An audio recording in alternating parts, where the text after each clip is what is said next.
So 9 months old na ATR 160. Goods na goods pa din ang ating phone mirroring mga bossing. So ang ride natin ngayon is papunta ng Manawag Church, Pangasinan. Magagaling tayo ng Bulacan. Yan. Solid lang ito mga boss, diba? Yan yung mga binabayaran dito sa ATR 160, mga ganitong specification na wala sa ADB, NMAX, Aerox, and sa iba pang scooter. Sa ATR 160 lang. So, ibig sabihin, goods na goods pa din siya after ng ilang ride na, mabasa ng ulan, long ride, dire-diretso, goods pa din. Ito yung pina-install nating side mirror na may ilaw para sa visibility tulad ng ride natin ngayon gabi. Kitang-kita ngayon tayo sa dilim. Let's go, sabihin ko na rin sa inyo later yung feedback ko after 9 months usage of ATR 160. Hello mga bossing, this is Vlog ni Kosa. Once again, nag-update ulit para sa ating ATR 160. Matagal-tagal tayo hindi nakapag-update dahil nag-review tayo ng ibang mga motorcycle na available sa Pilipinas. So right now, may ride tayo ngayon. Papunta tayo ng Pangasinan gamit itong ATR 160 na 9 months old from QJ Motor Bristol Motorcycle. So kita nyo naman, ginagamit ko yung GPS phone mirroring navigation netong ATR 160. Kaya hindi na tayo maliligaw, boy. Yes. So for 9 months bossing, gamit ko yan. Kita nyo naman sa mga previous vlog ko na lagi tayo naka Google Maps and phone mirroring connectivity yung ginagamit natin dito kay ATR 160. For 9 months walang sablay yan, walang problem or issues akong naranasan dito sa ating ATR 160 phone mirroring connectivity. And then pagdating naman sa ibang mga parts like suspension, harap, likod, ay hindi pa tayo nagpapalit or nag-upgrade. Hindi pa rin tayo nagpaparepack dito sa ating ATR 160. So for 9 months, stock pa din po ang ating harapang suspension at likurang suspension. Nag-adjust lang ako sa likurang suspension ko para mas lumambot yung kanyang rebound or yung play. Updated naman ako sa mga vlog, panoorin nyo na lang. Type nyo lang yung ATR 160 or vlog ni Kosa, then click nyo yung playlist natin na ATR 160. Marami tayo dong mga content regarding sa ATR 160. And consider subscribing na rin sa channel natin kung naka ATR 160 ka dahil maraming vlog at content ako regarding sa ATR 160. Dahil naka ATR 160 din ako, baka makatulong ito sa ibang mga question mo regarding sa ATR 160 QJ Motor ng Bristol Motorcycle. Tara, balik na tayo sa feedback natin. So for 9 months usage ng ATR 160, ang mga in-upgrade natin dito is yung panggilid lang. Then yung mga exterior like yung ilaw na LED, side mirror, MDL, and busina. Hindi rin tayo naglagay ng crash guard dahil medyo mabigat na po ang timbang natin. So dagdag timbang pa kasi yung crash guard dahil medyo mabigat yun. Kaya mas okay na ako sa stock na ganito, MDL lang, busina, and yung ilaw for visibility. Tapos sa nagtatanong kung may parts available pa ba sa ATR 160 or available ba ang mga parts nito, again ulitin ko po, meron pong mga available na parts sa ATR 160 sa kasa mismo.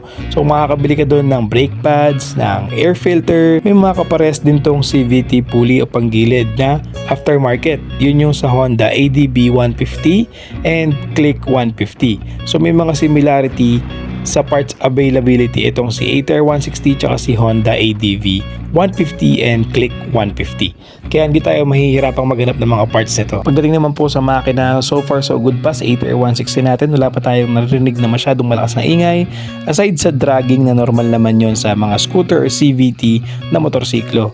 So ang ginagawa ko lang po dyan is linis and then check ng mga CVT parts. Then ganun lang po, mawawala na po yung dragging niya.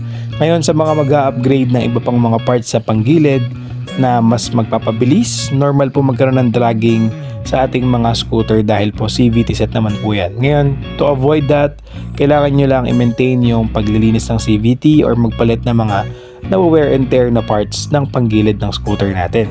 Dagdag mo na rin dito yung change oil and change ng gear oil. And then sa nagtatanong nga pala na isang subscriber natin kung nagmo-moist ba yung headlight ng ATR 160 ko. Bossing, for 9 months wala pa akong na-experience na nag-moist yung headlight ko sa ATR 160. Kasi after 15 days kung binili sa ATR 160, pinalagyan ko na siya ng protection film sa headlight and then sa windscreen, pati sa tail light, pati dun sa TFT display. So di ko alam kung dahil doon kaya hindi ako nagkakaroon ng moist sa headlight dun sa protection film, pero so far so good naman. Try mo na lang din yung protection film para iwas gasgas at malay mo hindi ka rin magka-moist dun sa iyong ATR 160 headlight. Tapos dagdag ko na din siguro yung magandang parking lot ko sa bahay dito sa ATR 160, kaya nililesen yung mga issue na naramdaman nitong motor na to, kasi may mga nakikita ako sa groups na nagkakaroon agad ng issue na lost power, ayaw mag-start, yun pala kinagat ng daga. So again, depende rin siguro yan sa parking nyo at sa pag-aalaga nyo ng motor nyo. Kahit anong motor naman magkakaroon ng problema or issue, lalo na kapag nababasa ng ulan, arawan, lagi, kakalawangin yan, or walang proper na parking lot, pwedeng kagatin ng daga yung mga wirings. So again, ingatan nyo na lang yung motor nyo para hindi dumami yung problema at gastos. And then pagdating naman sa preno mga bossing, after 9 months, wala pa tayong pinapalitang brake pad sa harap at sa likuran. All goods pa din, responsive pa din itong ATR 160 na preno natin.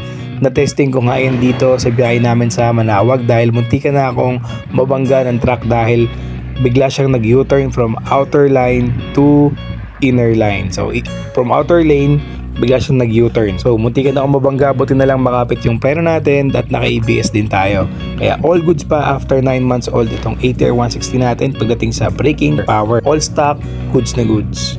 So yun, after paspasan ng konti sa Tarlac, kung nag-stop over muna tayo sa Petron, nagpagas din ako ng unleaded 91 octane. Usap-usapan din yan kung anong magandang gas. Sabi sa kasa, premium pero unleaded. Naguguluhan yung iba, 91 octane ba or 95 or 97. So depende lagi yan sa trip nyo. Pero ang standard naman sa atin is unleaded. Ibig sabihin, pwedeng yung 91 octane, 95 octane or 97 octane.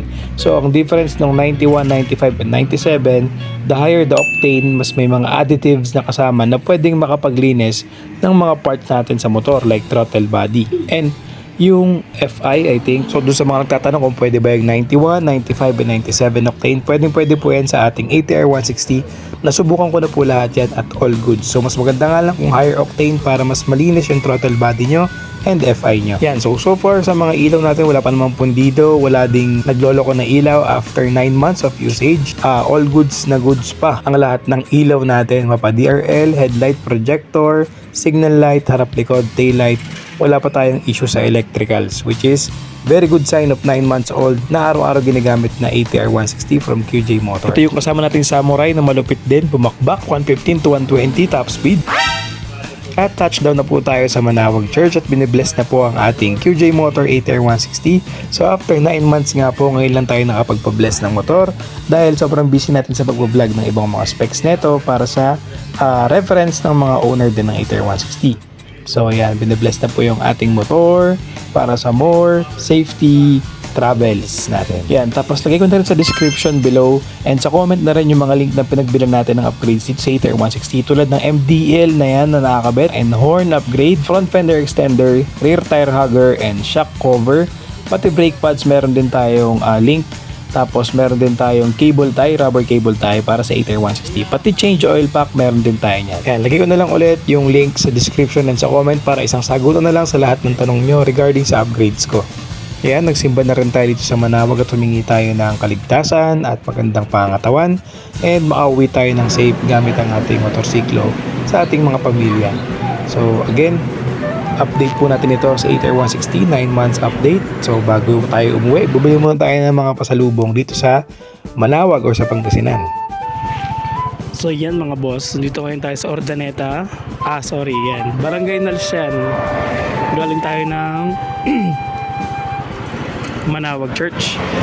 So 9 months ride na po, 9 months old na po yung ating ATR 160. Goods na goods naman. Ito nyo naman ang ating GPS, walang patayan.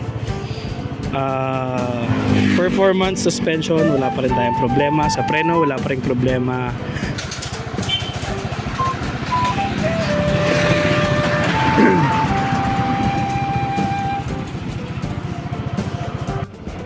Yun mga boss, so ganito ka stable si ATR 160 natin. Kaya natin mag-video habang nagdadrive. Pero don't try this at home. Saglit lang tong clips na to. Mapakita ko lang yung stability ng ATR 160. Yan.